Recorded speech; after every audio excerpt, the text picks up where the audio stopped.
Avec un budget proche de 1000 €, trouver un PC portable gamer devient plus simple, les offres étant plus nombreuses. Quelques concessions seront toutefois nécessaires pour dénicher le PC portable de ses rêves. Vous êtes prêts à découvrir plus? On y va! Numéro 1, Acer Nitro 5. Entre les Aspire dédiés à la bureautique et les Predator davantage faits pour le jeu vidéo, Acer propose des modèles PC portables estampillés Nitro, qui tentent de faire le pont entre les deux. Le Nitro 5 est ainsi un notebook de 15 pouces qui se veut avant tout très polyvalent, grâce à la présence d'un processeur Intel Core i5 et d'une carte graphique GeForce GTX 1050 Ti. PC portable gaming oblige, l'Acer Nitro 5 est équipé d'une dalle IPS mat de 15,6 pouces, soit 39,6 cm, affichant une définition Full HD 1920 par 1080 pixels. Le taux de rafraîchissement est bloqué à 60 Hz et il n'y a pas de compatibilité G5, deux manquements regrettables pour un notebook doté d'un GPU Nvidia.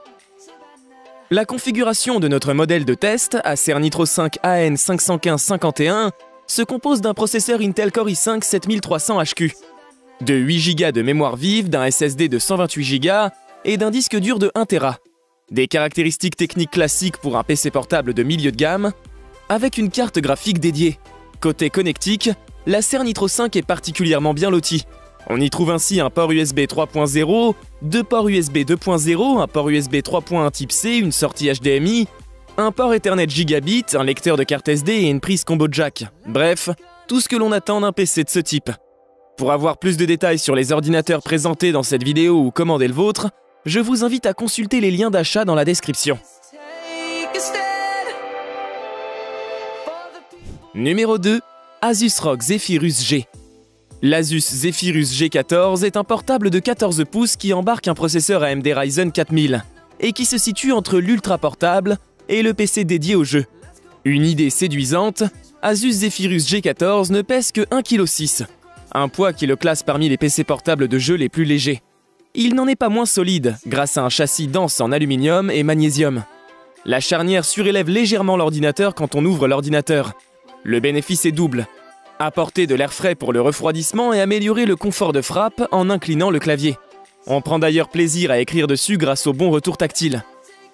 Sur les flancs, on trouve deux USB-A, deux USB-C, un à droite et un à gauche, un port HDMI, une sortie classique, ainsi que le connecteur d'alimentation.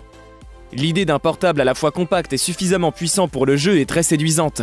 Quand tout fonctionne, le Zephyrus G14 donne une bonne idée de ce que cela peut donner. Malheureusement, des pilotes encore immatures perturbent cette vision. Mauvaise gestion de la bascule entre carte graphique intégrée et Nvidia GeForce RTX 2060, on sent bien qu'il s'agit d'un modèle de première génération. Espérons qu'AMD et Asus seront en mesure de corriger ces soucis logiciels dans les prochaines semaines. En attendant, nous retirons une étoile à la note finale de cet ordinateur portable, pourtant prometteur.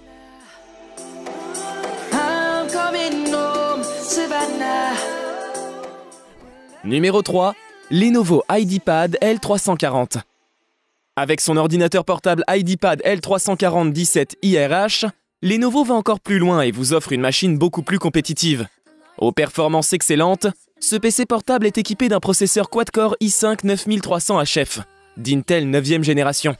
Ce processeur qui tourne à une vitesse incroyable sur une fréquence comprise entre 2,4 et 4,1 GHz est constitué de 4 cœurs, tire son fondement sur l'architecture Coffee Lake. Ultra rapide, il est couplé à une mémoire vive de 8 Go de capacité. Sa carte graphique GeForce GTX 1650 quant à elle est une belle réussite. Parfaitement adaptée et pensée pour le jeu, elle fonctionne avec 4 Go GDDR5 de Nvidia. Pour les passionnés du gaming, vous serez impressionné de sa toute-puissance. Jouez ainsi à tous les titres de l'heure et en Full HD avec un niveau de détail réglé sur Medium ou sur High.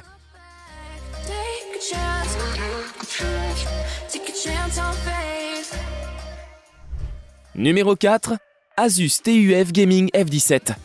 Équipé d'un Ryzen 7 et d'une GTX 1660 Ti, le nouveau modèle devrait être beaucoup plus rapide, au moins dans les applications graphiques et les jeux, bien que le TGP total de 95 watts se situe plutôt dans la fourchette moyenne à base des performances d'une RTX 3060. L'écran prend désormais en charge la fréquence de 144 Hz au lieu de 120 Hz auparavant. Outre le prédécesseur virtuel, Nous voulons naturellement aussi le comparer avec la concurrence que l'on trouve dans le même segment de prix. C'est une bonne chose que le F17 ait maintenant intégré Thunderbolt 4. Les autres ports sont les ports standards et leur répartition est fortement concentrée sur le côté gauche, ce qui est très pratique pour les droitiers. Il n'y a aucun port à l'avant ou à l'arrière. Le lecteur de carte SD fait également défaut. Le logiciel MyAsus gère théoriquement tous les profils de performance et de ventilation pertinents. Théoriquement, car Asus semble utiliser un nouveau logiciel en ce moment. Et nous sommes dirigés vers le programme Asus Armoury Crate au sein de MyAsus. Tous les paramètres pertinents peuvent en effet être trouvés ici, mais le logiciel est assez encombré.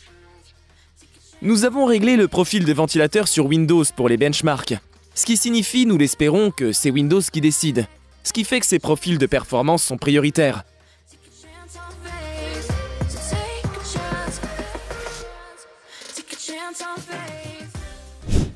Numéro 5, Lenovo IdeaPad 5i Pro.